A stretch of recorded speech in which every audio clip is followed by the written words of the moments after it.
শ্ৰীমদ ভাগৱত গীতাত এটা কথা কৈছে, কি কৈছে আপোনালোকে শুনি লওক। শ্ৰীমদ ভাগৱত গীতাৰ আটাইতকৈ ডাঙৰ শ্লোকটো দৈনন্দিন জীৱনত প্ৰয়োগ কৰিব লাগে, আৰু সেইটো হৈছে বহুত ডাঙৰ কথা। কওকচোন, ককাই ক'ব, আপোনালোকে শুনক। কোৱা কোৱা। নহয়, অঁ মানুহে অকল ভগৱানৰ নাম লৈ থাকিলে খাবলৈ নাপায়। ভগৱন্তই নিদিয়ে, সুন্দৰ দিব, দিবহে দিব।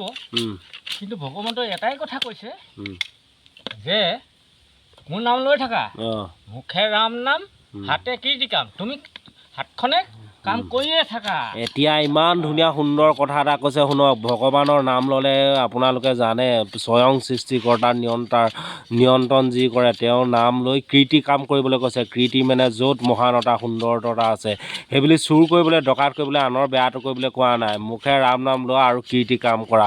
জয় শ্ৰীমদ ভাগৱত গীতা। সুন্দৰ এক বাণী আপোনালোকৰ মাজলৈ পঠালোঁ। ভাল লাগিলে লাইক এটা কৰিব, কমেণ্ট এটা কৰিব, ভিডিঅ'টো শ্বেয়াৰ কৰিব।